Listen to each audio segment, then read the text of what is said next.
ప్రపంచాన్ని మార్చిన సాధారణ ప్రజల కథలకు మనకు కొదువ లేదు. వినయపూర్వకపు ఆరంభాలతో జన్మించిన వారు, అస్పష్టత నుంచి బయటకు వచ్చినవారు, ఊహించనివారు, తెలియనివారు, హీరోస్ కానివారు, అండర్ డాగ్స్. మీలా నాలా ఉండి అంతగా గుర్తించబడిన జీవితాలను ఊహించడం కష్టం. అయితే సాధించినవేవైనా సరే అందరూ మనుష్యులే, కొంత స్థాయి వరకు సాధారణమైన వారే. కనుక అప్పుడు ప్రశ్న ఏమవుతుందంటే, మీలాంటి నాలాంటి వారు ప్రపంచాన్ని మార్చడానికి ఏం చేయగలరు అన్నదే. ఇంకా ముందుకెళితే మీలాంటి నాలాంటి వారు నిత్యత్వం కొరకు ప్రపంచంపై ప్రభావం చూపడానికి ఏం చేయగలరు అని. మనకంటే ముందు వెళ్ళిన వారు ఏజ్, స్టేషన్, స్టాచర్, గతం లేదా నమ్మిన భవిష్యత్తుని వదిలి చూస్తే, మనం దేవునికి ఒక జీవితాన్ని ఆఫర్ చేస్తే దానిని ఆయనెంత సాధారణంగా తీసుకున్నా అసాధారణమైన ప్రభావానికై యూజ్ చేస్తాడు.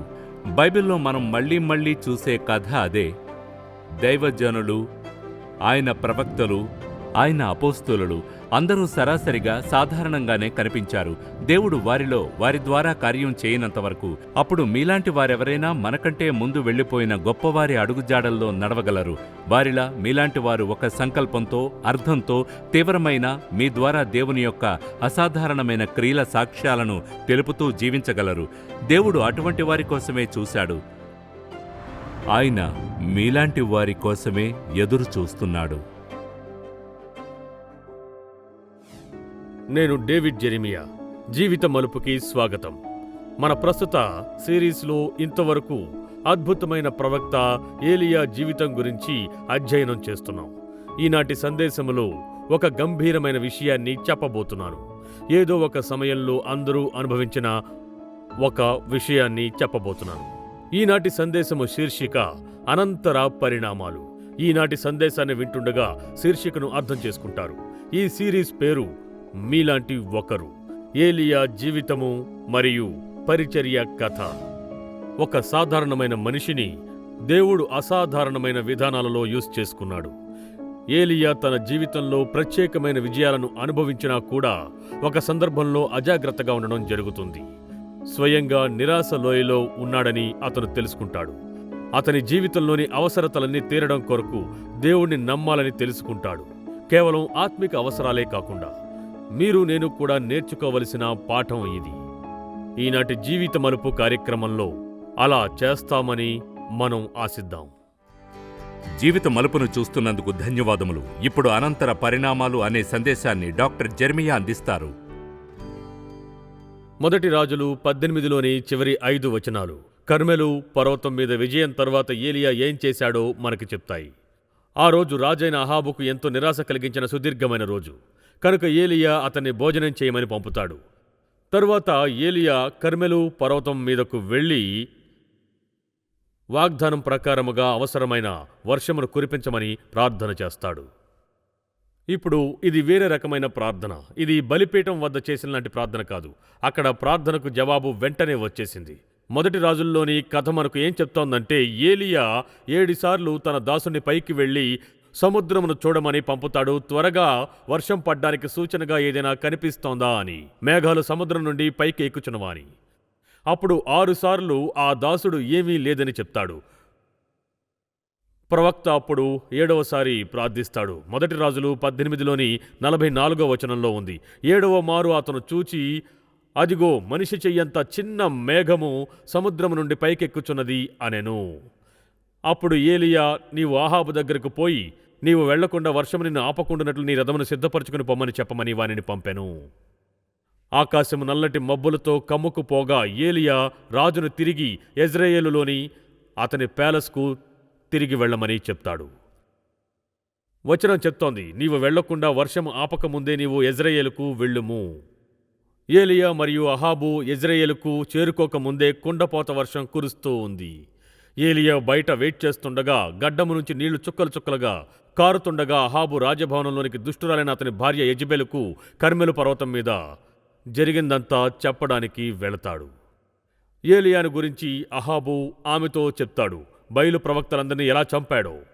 అహాబు రిపోర్ట్లో కేవలం ఒకే ఒక తప్పు ఉన్నది. అతడు ఏలియా ప్రవక్తలకు చేసిందంతా యెజెబెలుకు చెప్పడమే. కానీ దేవుడు ఏలియా కొరకు చేసిందంతా చెప్పడం మర్చిపోయాడు. అహాబు ఎంత ఎక్కువగా చెప్పాడో అతని భార్యకి అంత కోపం వచ్చింది. యెజెబెలు ఒక మత ఛాందసురాలు. తన మతం పట్ల విశ్వాసం ఉంది. ఏలియా ఆమె ఉనికిపైనే దాడి చేయడం జరిగింది. చివరికి ఆమె కొంచెం చల్లబడిన తర్వాత ఏలియా ప్రాణం తీసి తన పగను చల్లార్చుకోవాలని తీర్మానించుకుంది. ఆమె తన దాసుల్లో ఒకరిని తన వద్దకు పిలిచి అతనితో ఆమె చెప్పినది ఇదే: యెజెబెలు ఒక దూత చేత ఏలియాకు ఈ వర్తమానము పంపించెను. రేపు ఈ వేళకు నేను నీ ప్రాణమును వారిలో ఒకని ప్రాణము వలె చేయని ఎడల దేవుడు నాకు గొప్ప అపాయము కలగజేయునుగాక. ఇప్పుడు ఈ క్షణం వరకు ఏలియా ధైర్యము మరియు విశ్వాసమునకు మోడల్గా ఉన్నాడు. అయితే యెజెబెలు పంపిన ఈ వర్తమానము అతనిని నిరాశ, నిరుత్సాహానికి లోను చేశాయి.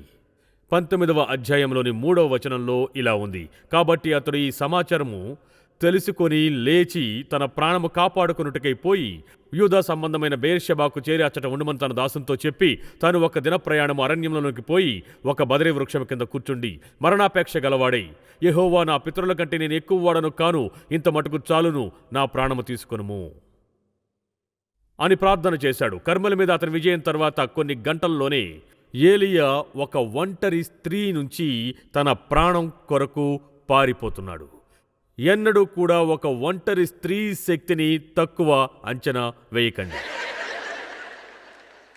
అతనికి పరిగెత్తే ఓపిక లేనప్పుడు ఒక బదరీ వృక్షం కింద కూర్చుండి వచనం చెప్తోంది, నాకు చచ్చిపోవాలని ఉంది అంటాడని. ఇక్కడ ఏలియా అతని భావుకమైన అంచనా ఖాళీగా ఉంది. ఒక రోజున అతడు పర్వతం మీద చేతులు పైకెత్తి నిల్చున్నాడు. రెండవ రోజున భయంతో వంగిపోయి రాణి నుంచి పారిపోతున్నాడు. నేనిప్పుడు క్లుప్తంగా మన కొరకు రివ్యూ చేసిన ఈ కథ, ఈ భాగంపై దృష్టి పెడుతుండగా చూద్దాం ఎక్కువగా మనం ఎందుకు ఈ నిరాశ లోయలోనికి ఏలియాని అనుసరించడానికి ప్రేరేపించబడే కారణాలను తెలుసుకోగలమా అని. మనందరికీ ఇది ఉపదేశంగా ఉండాలి కనుక నోట్స్ బాగా రాసుకుని జాగ్రత్తగా వినండి. మీరు దీన్ని చదివినప్పుడు ముందుగా గమనించే విషయం ఏమిటంటే ఏలియా విశ్వాసమును అతని భయం ఆవరించుకుంది. ఏలియా విశ్వాసాన్ని భయం ఆవరించుకున్నప్పుడు అతనిలో నిరుత్సాహం మొదలైంది. అతడు 2 విషయాలకు భయపడ్డాడని వచనం చెప్తోంది. యెజెబెలుకు భయపడ్డాడు, తరువాత మరణించడానికి భయపడ్డాడు. ఆ 2 విషయాలు ఒకలా కలిసి ఉన్నాయి.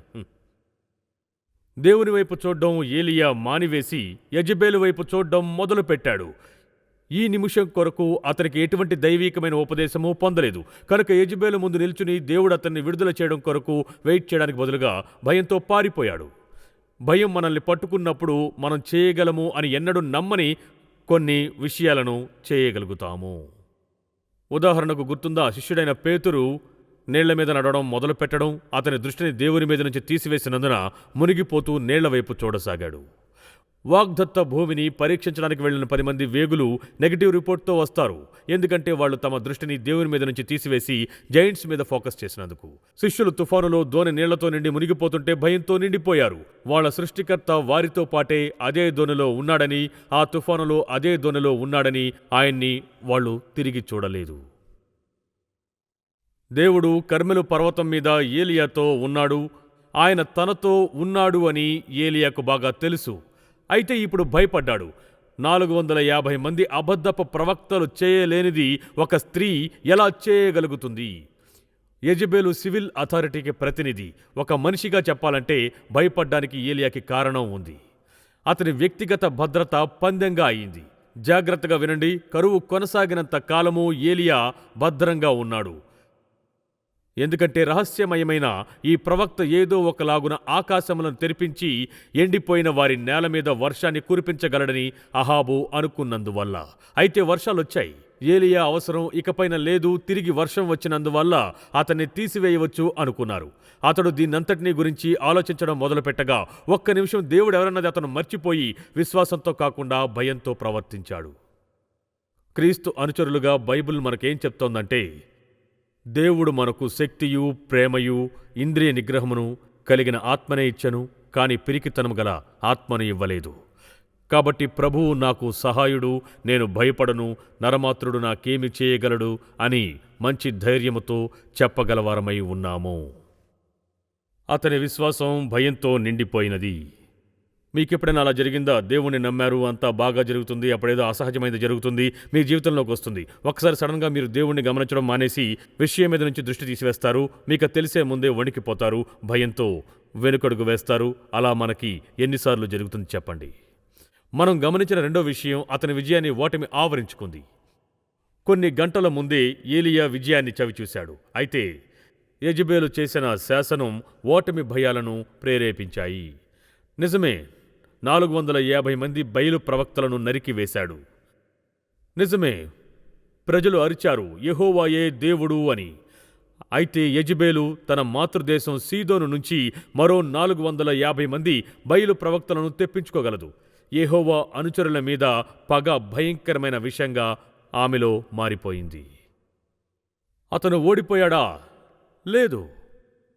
కానీ ఓటమి అనేది మీ మనస్సులో ఎంత నిజమైందిగా చూస్తే అంత నిజంగా ఉంటుంది. మీరు దీర్ఘకాలపు విజయపు క్రమంలో ఉండగా అపవాది మీరు ఓడిపోయారనేలా ఆలోచించగలిగేలా చేయగలిగితే అతను మిమ్మల్ని దుర్బలంగా చేసి మీ జీవితంలో అతని సంకల్పాన్ని సాధించినట్టే. కనుక ఏలియా తన విశ్వాసాన్ని భయంతో నింపుకున్నాడు, తర్వాత తన విజయాన్ని ఓటమితో. ఈ విషయాన్ని మీరు జాగ్రత్తగా వినాల్సి ఉంది. అతని శక్తిని అతని అలసట అధిగమించింది. నేనిప్పుడు ఇలా అంటాను, ఏలియా అలసిపోయాడు. నిజమే, అది న్యాయమే. ఇప్పుడు అతని మిగతా ఐరన్ మ్యాన్ రిపోర్ట్ని ఇస్తాను. ఇప్పుడే అతను కర్మెలు పర్వతం నుంచి ఇజ్రాయేలుకు అహాబు రథాన్ని పంపివేస్తాడు. అది స్లోగా వెళ్లేదేమో, ఎందుకంటే నేను దీన్ని ఊహించలేను.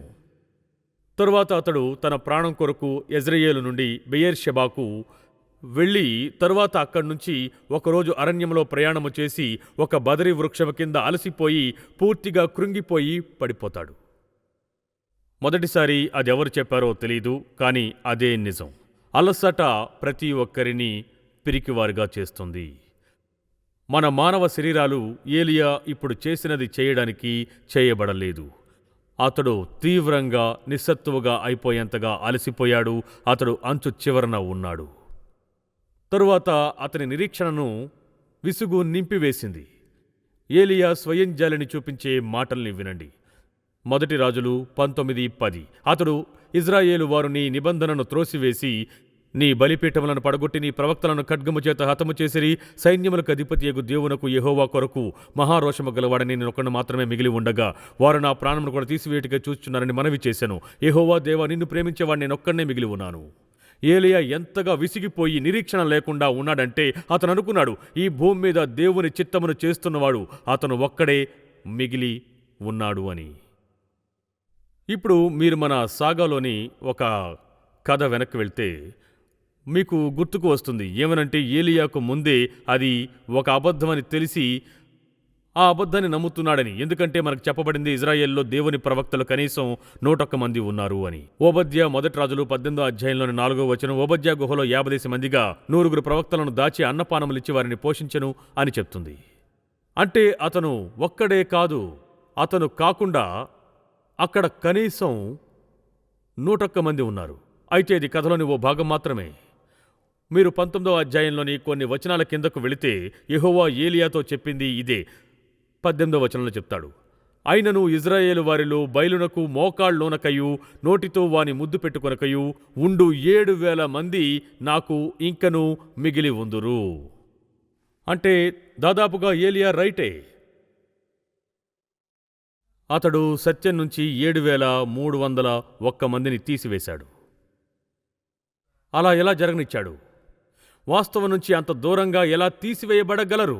ఎంతమందికి తెలుసు మీరు ఈ స్వవిషయం అనే దానిలో పడిపోయినప్పుడు, మిమ్మల్ని మీరే వినడం మొదలుపెట్టినప్పుడు శత్రువు వచ్చి సందేహము, నిరుత్సాహము, ఓటమి అనే విత్తనాల్ని మీ జీవితంలో విత్తుతాడని మీ మనసు మిమ్మల్ని ఎక్కడికి తీసుకువెళ్తుందో ఆశ్చర్యం వేస్తుంది. ఆ పాయింట్లో మీరు చూస్తే అది వాస్తవానికి దగ్గరగా కూడా ఉండదు. చాలా ఏళ్ల క్రితం ఒక పుస్తకాన్ని చూశాను. అది బిబ్లికల్ పుస్తకం కాదు, కనుక దానికోసం వెతకండి. అయితే దాన్ని మార్టిన్ సెలిగ్మన్ అనే ఒక సైకాలజిస్ట్ రాశారు. ఈ పుస్తకం టైటిల్ నా దృష్టిని ఎలా ఆకర్షించిందో ఎన్నటికీ మర్చిపోలేను. దాని పేరు లర్న్డ్ ఆప్టిమిజం. నేను చేసేది మీరు చేస్తే చూడండి, ఎక్కువగా ప్రజల వైఖరులతో డీల్ చేస్తారు. కొంతమంది నిరాశావాదులు ఉంటారు, కొంతమంది ఆశావాదులుంటారు. కనుక మీరెప్పుడు ఒక నిరాశావాదిని ఆశావాదిగా ఎలా మార్చగలరో తెలుసుకోవడానికి ట్రై చేస్తూ ఉంటారు. మీరొక ఆశావాదిగా ఉండడం నేర్చుకోగలరని తెలిసి నేను షాక్ అయ్యాను. అది ఈనాడు ఫ్రీగానే చేయగలరని. అది నా నోట్స్లో లేనిదేం కాదు, అయితే రాసుకోగలరు. ఆయన పుస్తకంలో మార్టిన్ సెలిగ్మన్ చెప్పారు, మనం నిరాశ చెంది నిరుత్సాహపడినప్పుడు 3 విషయాలు జరుగుతాయని. ముందుగా అది వ్యక్తిగతమైందనే అనుకుంటాం, కేవలం నేనే అని. ఏలియా ఏమన్నాడు? నేనొక్కడే మిగిలాను. దేవా, నువ్వు నన్ను ఎంపిక చేసుకున్నావా? నా పట్ల ఇలా ఎందుకు చేస్తున్నావు? వేరే ఎవరికి నువ్వు ఇలా చేయవే, అది కేవలం నాకే దేవా, నాకిది నచ్చలేదు. అది పర్సనల్ అని అనుకోవడమే కాదు, అతను అన్నాడు అది పరివ్యాప్తమైంది అనుకుంటాం. దాని అర్థం అది నా జీవితపు ప్రతి ఏరియాని కవర్ చేస్తుంది అని. నాలో కేవలం ఈ ఒక్క విషయమే తప్పు కాదు దేవా, అది నాలోని ప్రతిదీ తప్పే. ఓడిపోయింది కేవలం నేనొక్కడే కాదు, నేనే ఓటమి. మన మనస్సు అలా వర్క్ చేయడం మొదలైనప్పుడు అది పర్సనల్ అని అనుకుంటాం, అది పరివ్యాప్తమైంది అనుకుంటాం. సెలిగ్మన్ చెప్పారు, చివరికి అది పర్మనెంట్ అనుకుంటామని, అది ఎన్నటికీ మారదు అనుకుంటామని. ఏలియా ఉన్నది ఆ చోటనే. అతని పరిస్థితి అధ్వాన్నంగా ఉందన్న నిర్ణయానికి అతను వచ్చేశాడు. అదంతా అతని గురించే, అది పర్సనల్. పూర్తి జీవితం గందరగోళమైపోయింది, పరివ్యాప్తమై అది పర్మనెంట్ అయిపోయింది. దాని గురించి చేయగలిగింది ఏమీ లేదు, అది ఎప్పటికీ కూడా మారబోదు. అతడు చనిపోతాడేమోనని ఏలియా ప్రార్థించినప్పుడు బైబిల్లోని కథలోని అతని జీవితంలో మనం చూసే 4వ ప్రార్థన ఇది. గుర్తుందా? ముందుగా అతడు ఆ చిన్నవానిని తిరిగి లేపమని బైబిల్లోని మొదటి పునరుద్ధానమును జరిపించాడు. ప్రార్థనకు చాలా మంచి జవాబు. దహనబలి మీదకు అగ్నిని తీసుకురమ్మని దేవుణ్ణి అడగగా ఆ ప్రార్థనకు దేవుడు జవాబిచ్చాడు. 3.5 ఏళ్ల కరువు తర్వాత వర్షాన్ని కురిపించమని దేవుణ్ణి అడిగాడు. మనం ఇప్పుడే తెలుసుకున్నాం దేవుడు వర్షాన్ని పంపాడని. చివరిగా తనను చావనివ్వమని దేవుణ్ణి అడగగా ఆయన అంటాడు లేదు. ఎంతమందికి సంతోషంగా ఉంది? దేవుడు మన ప్రార్థనల్ని పరిశీలించి దేవుని ఆత్మ మన ప్రార్థనలను దేవుని కుమారుని వద్దకు తీసుకువెళితే ఆయన వాటిని తండ్రికి తెలియజేశాడు అంటే, అప్పుడు వడకట్టే క్రమం ద్వారా కొన్నిసార్లు దేవుడు మనల్ని పట్టించుకోడు. ఎందుకంటే మనం దేని గురించి మాట్లాడుతున్నామో అది మనకు తెలియదని ఆయనకు తెలుసు. ఏలియాకు మరణించాలని లేదు, అతడు చనిపోవాలనుకోలేదు, నిరాశ చెంది ఉన్నాడు. ఆత్మహత్య చేసుకోవాలనే ఆలోచనలు అతనికి వచ్చాయి. ఈ అధ్యాయంలో చెప్పాడు, నా పితరుల కంటే నేను ఎక్కువ కాను. అసలు అతను ఎక్కువ అని ఎవరు చెప్పారు? అతని మనస్సు గందరగోళంగా ఉంది. ఆలోచన క్రమం తలక్రిందులై చివరికి అతను ముగింపుకు వచ్చాడు. అతని ఫిజికల్ ట్యాంకులో ఏమీ లేదు, అతని ఆత్మిక ట్యాంకులో ఏమీ లేదు, అలాగే భావుకపు ట్యాంకులోనూ ఏమీ లేదు. అతను అన్నాడు, దేవా నన్ను ముగించేసేయి, దీన్నిక ముగించేసేయి, నన్ను చచ్చిపోనివ్వు. ఏలియా అవసరతల్ని దేవుడు ఎలా తీర్చాడన్నది మీకు చెప్తాను, ఎందుకంటే మన అవసరతల్ని ఆయన తీర్చేది ఇలాగే. వినడానికి సిద్ధంగా ఉన్నారా? ముందుగా ఆయన చేసినది అతని భౌతికమైన అవసరతలను తీర్చాడు. ఏలియా బదరి వృక్షము క్రింద పడుకుని తన ప్రాణము తీసుకోమని దేవుణ్ణి అడుగుతున్నాడు. బైబిల్ చెప్తోంది దేవుడు ఒక దేవదూతను పంపగా దేవదూత వచ్చి ఈ విధంగా అతనికి పరిచర్య చేస్తుందని. 5 నుంచి 7వ వచనం వరకు. అతడు బదరి వృక్షము కింద పరుండి నిద్రించుచుండగా ఒక దేవదూత వచ్చి అతనిని ముట్టి నీవు లేచి భోజనము చేయమని చెప్పెను. అతడు చూచినంతలో అతని తల దగ్గర నిప్పుల మీద కాల్చబడిన అప్పమును నీళ్ల బుడ్డియు కనబడెను. కనుక అతడు భోజనము చేసి తిరిగి పరుండెను.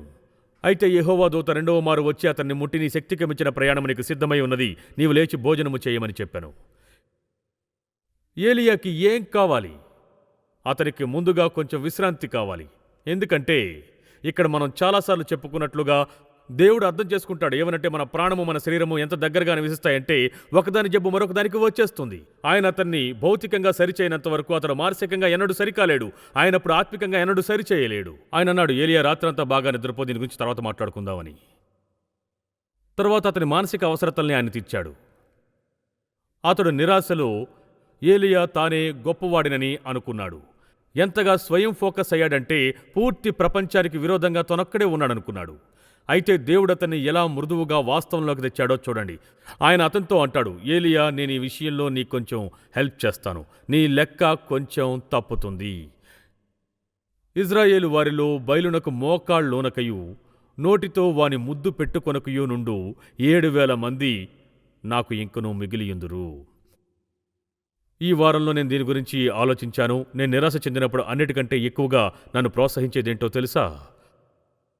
అది సండే రోజున ఇక్కడికొచ్చి ఈ ఆడిటోరియంని చూసి నేను ప్రేమించే దేవుణ్ణి ప్రేమించే మీ అందరినీ చూడ్డమే. దేవుడు ఏలియాతో అన్నాడు, నువ్వు ఒంటరివాడివి కాదు, ఈ దేశంలో నీలాంటి వాళ్ళు 7,000 మంది ఉన్నారు. దేవుడు అతని భౌతిక అవసరతలను తీర్చి తర్వాత అతని మానసిక అవసరతలను తీర్చి ఇప్పుడైనా అతని ఆత్మిక అవసరతలను తీర్చబోతున్నాడు. ఇది కథలో అత్యంత గొప్ప భాగాల్లో ఒకటి. మొదటి రాజులు 19:8 మరియు 9లో ఇలా ఉంది. అతడు లేచి భోజనము చేసి ఆ భోజనపు బలము చేత 40 రాత్రింబగళ్ళు ప్రయాణము చేసి దేవుని పర్వతమని పేరు పెట్టబడిన హారేబునకు వచ్చి అచ్చట ఉన్న ఒక గుహలో చేరి అక్కడ బస చేసెను. యెహోవా వాక్కు అతనికి ప్రత్యక్షమైంది. దేవుని దయవలన ఏలియా అరణ్యము నుంచి దేవుని పర్వతమనబడు హారేబు పర్వతమునకు చేరుకుంటాడు. ప్రత్యేకంగా చారిత్రాత్మకమైన ఆ పర్వతపు ఒక గుహ వద్దకు. ఆ గుహ గురించి నిర్గమకాండము 33లో మోషేను గురించి కదిలించి వేసే ఒక కథల్లో రిఫర్ చేయబడింది. ఇక్కడ దృష్టిని ఉంచండి. ఏలియా ఇప్పుడు అనుభవిస్తున్నటువంటి అదేలాంటి భావుకమైన బాధను మోషే అనుభవిస్తున్న సమయం అది. సీనాయి పర్వతం మీద మోషే 10 ఆజ్ఞలు కల పలకల్ని పొందుతాడు. మీకు ఆ కథ గుర్తుండే ఉంటుంది కదా. అయితే అతడు కిందకి వచ్చినప్పుడు ఇజ్రాయేలీయులు బంగారపు దూడ విగ్రహం చుట్టూ దిగంబరులై నాట్యం చేయడం చూస్తాడు. దేవుని యొక్క పవిత్రమైన అద్భుతమైన అనుభవం నుంచి సీనాయి పర్వతం మీద నుంచి దాన్ని చూస్తూ ఉన్నాడు. ఇప్పుడు కింద అన్యజనులు విగ్రహారాధన చేస్తున్నారు. మోషేకి చాలా కోపం వస్తుంది. అది న్యాయం కూడా. మీకు గాని ఆ కథ గుర్తుంటే అతడు ఆ పలకల్ని వేటి మీదైతే యెహోవా దేవుడు 10 ఆజ్ఞల్ని రాశాడో వాటిని చేతుల్లో నుండి పడవేసి వాటిని పగలగొడతాడు. అతడక్కడ చూసిన దృశ్యానికి ఆశ్చర్యపోయి భావుకంగా విచలితుడవుతాడు. ఏలియాలాగానే మోషేకు కూడా ఏం చెయ్యాలో ఎక్కడికి వెళ్లాలో తెలియలేదు. దాని తర్వాత జరిగింది పాత నిబంధన వచనాలలో అత్యంత భయపరిచే క్షణాల్లో ఒక విషయం. నిర్గమ 33 ఆ కథను చెప్తుంది.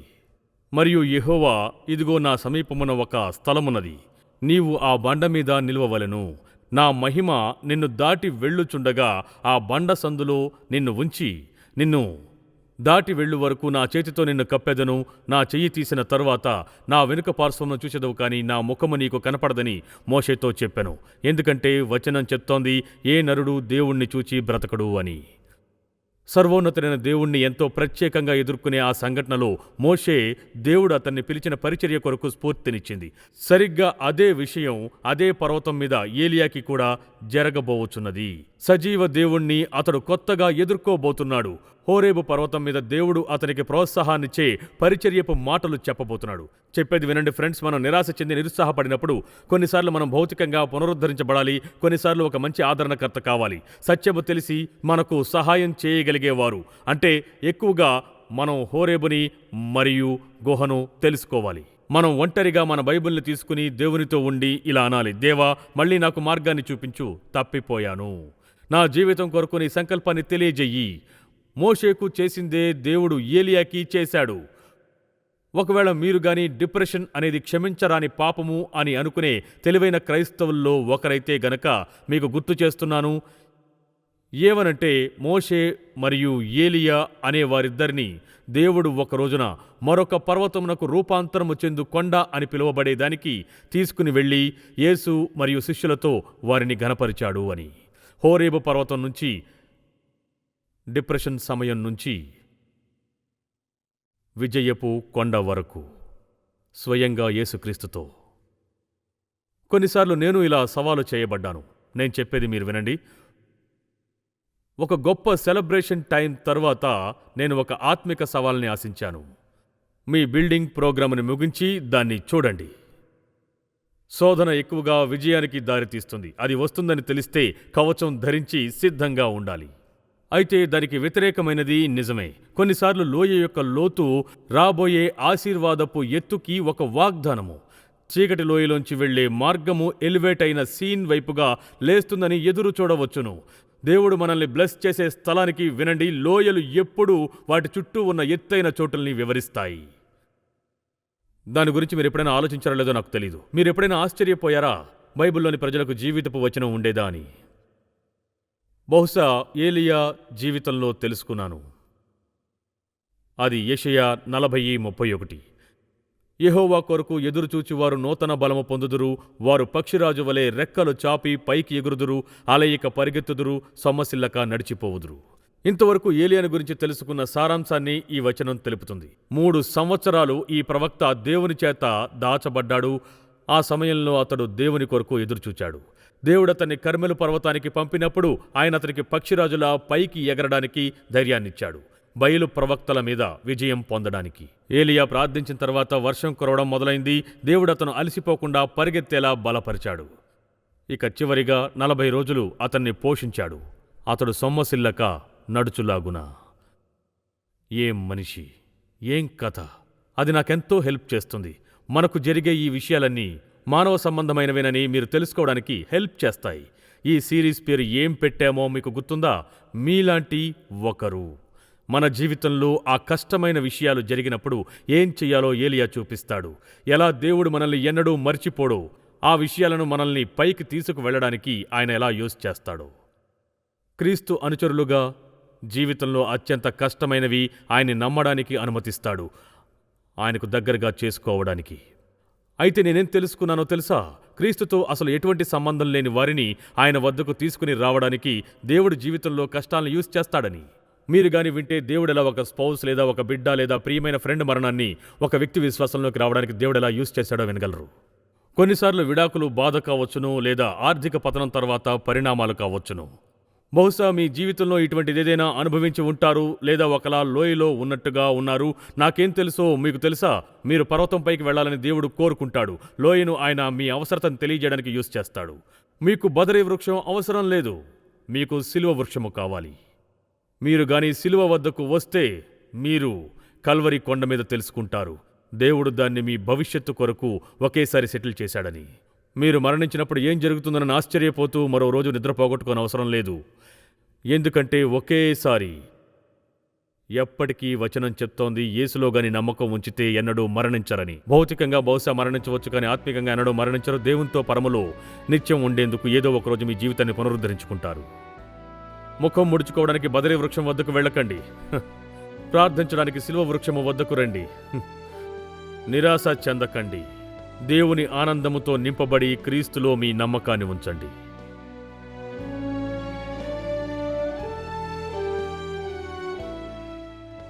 ఈరోజు జీవిత మలుపులో పాల్గొన్నందుకు కృతజ్ఞతలు. మనం ఎంతగా వచనాన్ని చదివితే అంతగా మనల్ని ప్రేమించే దేవుడు మనలోని ప్రతి ఒక్కరితోనూ వ్యక్తిగత సంబంధాన్ని పెట్టుకోవాలనుకుంటున్నాడని అర్థం చేసుకుంటాం. మీరు ఆ సంబంధాన్ని మొదలుపెట్టి ఆయనతో నిత్యత్వాన్ని గడపాలని నిశ్చయించుకుంటే మీ పాపాలకై పశ్చాత్తాపపడండి. యేసుక్రీస్తుని మీ ప్రభువు రక్షకుడిగా అవ్వమని అడగండి. ఈరోజు మీరు ఈ విశ్వాసపు అడుగుని గాని వేస్తే మీరు మీ నిర్ణయాన్ని నమ్మదగిన పరిచర్య లేదా చర్చిల్లోని ఇతర క్రైస్తవులతో షేర్ చేసుకోమని ప్రోత్సహిస్తున్నాను. మీరు మీ విశ్వాసములో ఎదగడం కొనసాగించండి. దేవుడు మిమ్మల్ని ఆశీర్వదించునుగాక. జీవిత మలుపు కార్యక్రమంలో మళ్ళీ మిమ్మల్ని నేను కలుసుకుంటాను.